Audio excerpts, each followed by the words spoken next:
अस्सलामु अलैकुम वरहमतुल्लाहि वबरकातुहू। नहमदुहू व नुसल्ली अला रसूलिहिल करीम।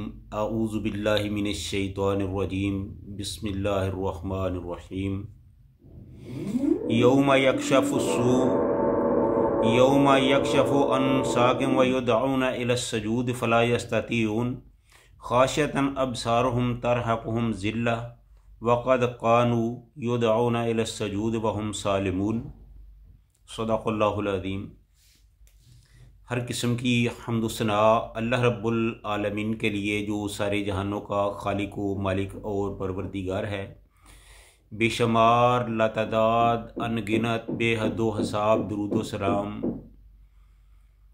इमामुल हरमैन ख्वाजा बद्रुल हुनैन सैयदुस सकलैन जद्दुल हसन वल हुसैन इमामुल किबलतैन शफ़ीउल मुज़निबीन रहमतुल लिल आलमीन हज़रत मुहम्मदुर रसूलुल्लाह सल्लल्लाहु अलैहि व आलिहि वसल्लम की ज़ात वाला सफ़ात के लिए।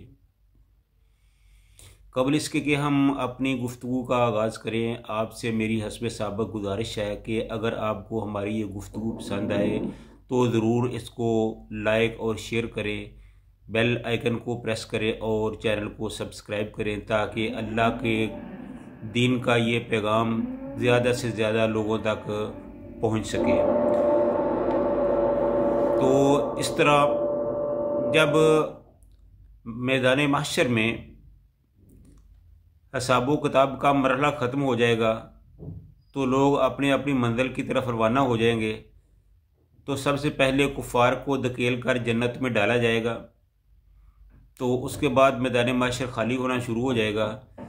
तो वहाँ अहले ईमान खड़े होंगे तो अल्लाह ताला की ज़ात वाला सफ़ात उनसे पूछेगी कि ए मेरे बंदो, आप अपनी जगह से क्यों नहीं हिल रहे, क्यों नहीं जा रहे।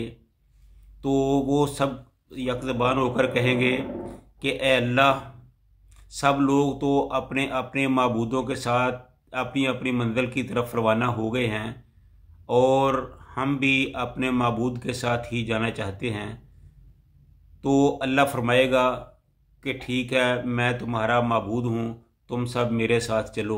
ये अल्लाह ताला की नहायत ही शफ़क़त, रहमत, मुवद्दत और मोहब्बत होगी अहले ईमान के साथ, जो उनको ये फरमाएंगे। तो अहले ईमान अर्ज़ करेंगे कि ए अल्लाह, हम चाहते हैं कि जिस तरह तमाम लोगों ने अपने माबूदों को देखकर उनको पहचान कर वो उनके साथ गए हैं, तो हम भी अपने माबूद की एक झलक देखना चाहते हैं। तो अल्लाह ताला कुरान पाक में ये फरमाता है कि यौम यक्शफुस्सू यौम युक्शफु अन साकिम व युदऊना इलस सजूद। तो उनको पिंडली से कपड़ा हटाकर, यानी अल्लाह ताला अपनी पिंडली से पर्दा हटाकर उनको दिखाएंगे और उनको सजदे की तरफ बुलाया जाएगा।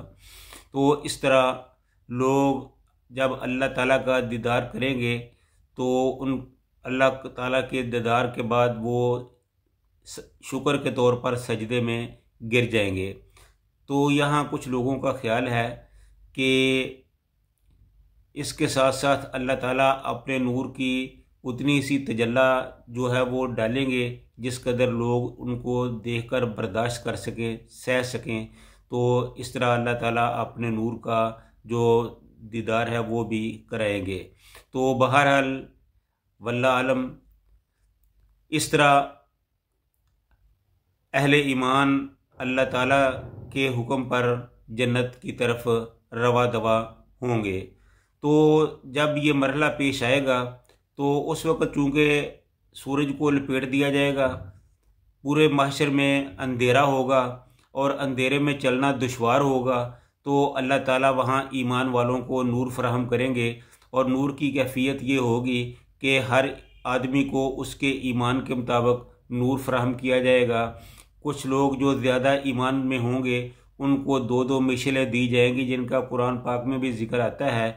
एक उनकी आगे आगे होगी और एक उनके दाएं तरफ होगी और उसकी रोशनी में वो अपना सफ़र जारी रखेंगे। और कुछ ईमान वाले ऐसे होंगे कि जिनको अल्लाह ताला एक एक मिशल अता फरमाएगा तो वो उसकी रोशनी में आगे बढ़ेंगे। तो कुछ लोग ऐसे थोड़े कमज़ोर ईमान वाले होंगे तो अल्लाह ताला उनको उनके नाखनों में रोशनी पैदा कर देगा, जिसकी रोशनी में वो अपना सफ़र जो है वो मुकम्मल करेंगे। और जो बिल्कुल कम ईमान वाले होंगे उनको अल्लाह ताला मामूली सा नूर अता फरमाएगा। जैसे हशरातुल अर्ज़ में से एक छोटा सा जानवर जो जिसको टटाना बोलते हैं वो होता है, तो उसका उस जैसा नूर अता फरमाया जाएगा। यानी उसकी मिसाल इसलिए दी गई है कि वो कभी जलता है और कभी बुझता है, तो इसी मिसाल की रोशनी में उनको वो नूर जो है वो फराहम किया जाएगा।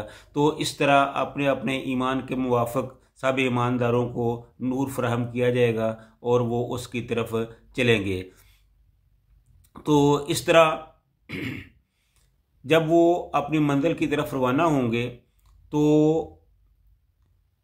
फरिश्तों को हुक्म दिया जाएगा कि तुम पुलसरात को कायम करो, क्योंकि रास्ते में जन्नत के रास्ते में नीचे दोज़ख रखी जाएगी और उसके ऊपर एक पुल रखा जाएगा जिसे पुलसरात कहा जाता है।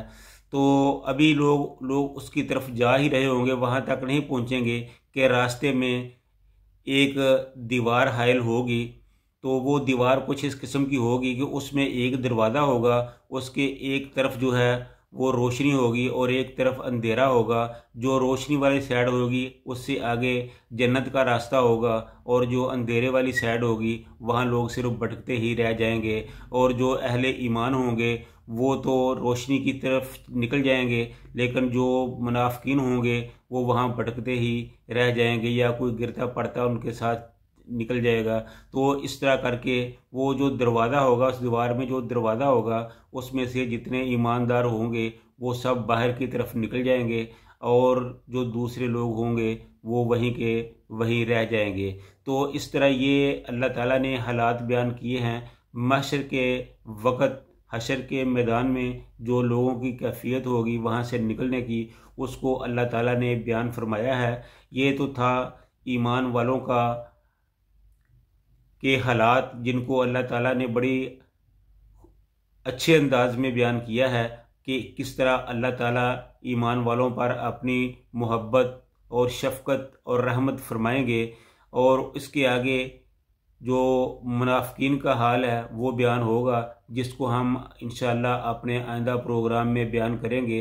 तो अल्लाह ताला से दुआ है कि अल्लाह ताला हम सब को कुरान और सुन्नत पर अमल करने की तौफीक अता फरमाए और क़यामत के दिन हम सब को जन्नत का हकदार बनाए।